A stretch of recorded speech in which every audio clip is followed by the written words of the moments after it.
Thanks for having me. Yeah. Now, are you looking forward to playing wedding festivals? Yes, both festivals.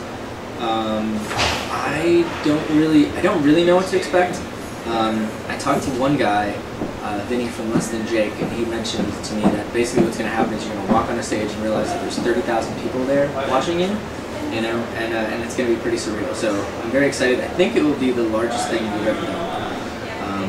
And I just remember reading about all the bands that I liked growing up, coming and playing this festival, and so that part is very surreal to be, part of that, over history. So I'm very excited. I'm also very excited to see a particular band from the UK called The Joy Formidable.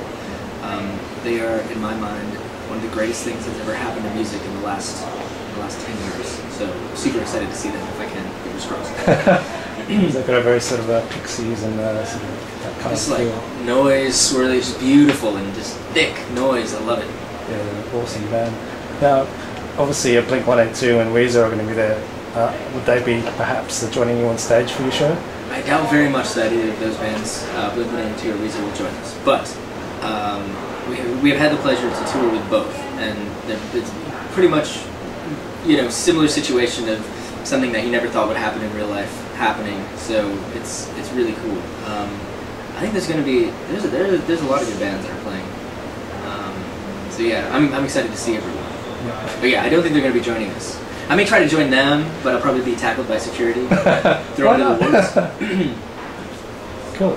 Now, your new album, My Dinosaur Life, is one of your best works today. It's been critically acclaimed. Thank you. And I think it's a really great album myself. It's also very frank and honest, and obviously deals with some of your battles with alcohol addiction, like A Life Less Ordinary, for example. Mm-hmm. Could you tell us more about it? I think in general, everything that we've done, I kind of just write about me, because that's what I'm familiar with, and everybody seems to be cool with that.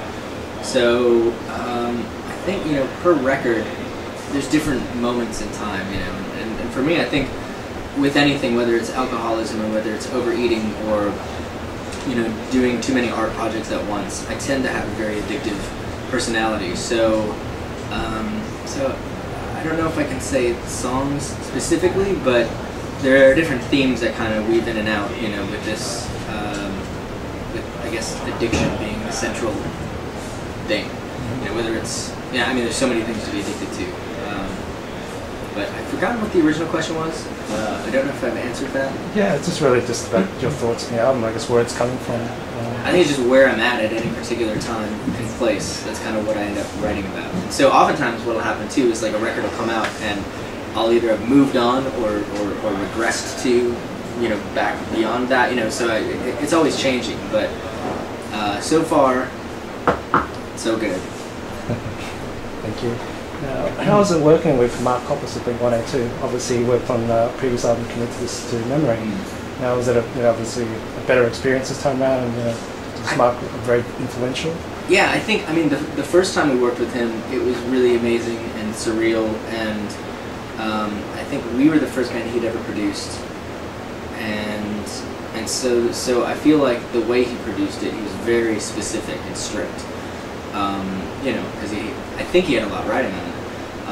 But everything went well, and so on this record he had done a lot more records since then, and we wanted it to sound a little loose, and we wanted it to be a little more raw than our last record, Even It Kills Me. And so he got that, and he understood what we wanted to do, so he was a lot more easygoing. Plus he had Blink rehearsals for their first tour back. So he was doing a lot at that time, but he definitely got what we were doing. I noticed a difference between him relaxing a bit from the first record to this one. But he's really good at just getting great performances out of people, and I don't know how he does it. It's like magic. Because whenever I would go into the studio to sing something, I'm like hating everything, I'm freaking out, I'm nervous and everything. And he kept saying really ridiculous things, like he'd press the button and say, "Hey, look guy, you're in the trust tree, okay? You're in the trust tree, nothing's gonna happen. It's all good." He'd crack me up, or he'd calm me down or whatever, and I just think that's kind of his style, is he gets really good performances out of people. So it's very frustrating because I don't know how he does it.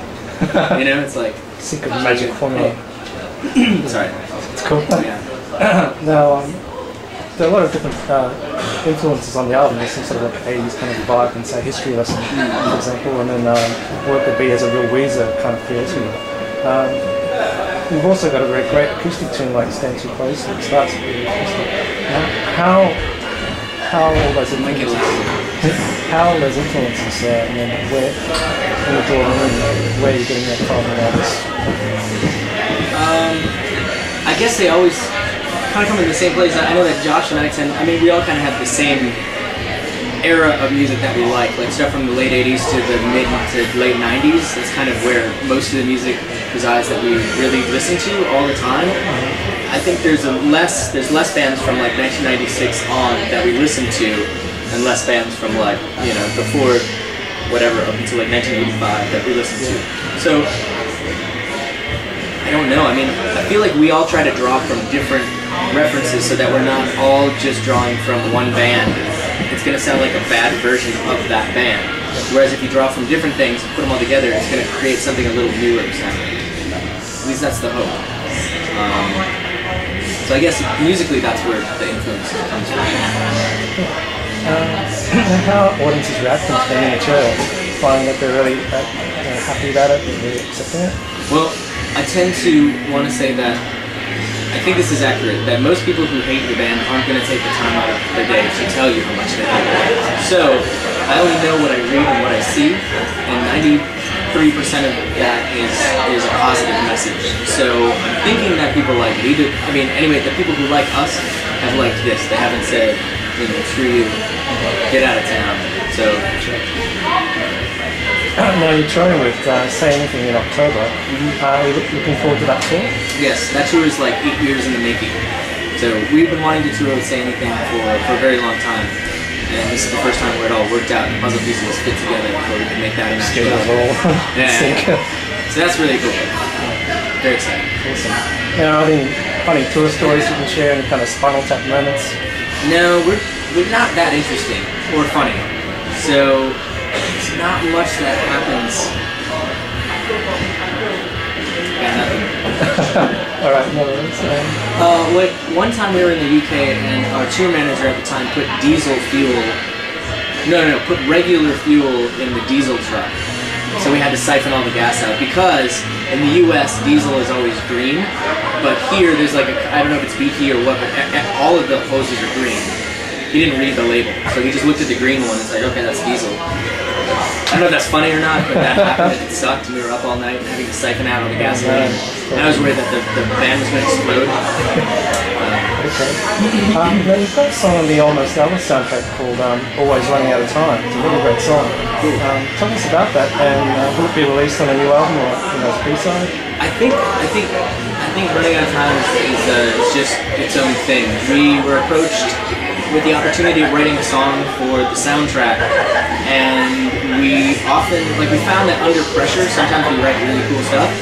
So we liked the fact that we had 2 days off and 2 days to write and record a song. And so one day we just went through all these ideas, and then about an hour before we had to get out of the space we were in writing, we came up with that idea. And then that whole night I wrote words, and then the next day we started piecing it together, and then I finished writing words by the end of the night, and then just sang them. You know? And Eli Janney from the Boys Against Girls, who helped produce Even If It Kills Me, he produced that song. And so it was really fun because that whole song came about in a 2-day period. So that it was great, and I think we all are like, yeah, I don't know if we'd ever put that on a record, but because it's just its own thing, we all really like it, and it felt like it's sort of a, and I think Matt and I were saying, like, kind of as close to like the Zombies or, you know, that era of music as we could get, you know, Beach Boys, Zombies, whatever, but it's not really that good. But, yeah, that's what we were going for. Okay, I've got a Kiss, Kill or Marry question for you. Kiss what? Kiss, Kill or Marry. So, oh gosh. Alright, I've got 3 people. Okay. Hayley Williams of Paramore, Taylor Momsen of Pretty Reckless. Taylor Momsen of Pretty Reckless. I don't know. Choosy Gossip Girl. Gossip Girl? Yeah. Oh, I know that, but I don't know who. Right, she's the blonde. And Courtney Love of Hole. Now I have to pick Kiss, Kill, or Marry, or can I change it to fit me? Because I don't believe in violence. Yeah, okay. I don't believe in violence in any frame sort. So I would say okay. I would say with Haley, I would probably want to give her a hug, and like we would go make s'mores or something, and maybe like climb a mountain and crack coconuts open, and like just like be crazy. That's what I would like to do. With the girl from Gossip Girl, I'd probably just give her a hug and say you'll be okay. And then with Courtney Love, I'd probably give her multiple hugs and be like, no really, you'll be okay. We'll be okay. We'll get through this together. I think that's what I would do.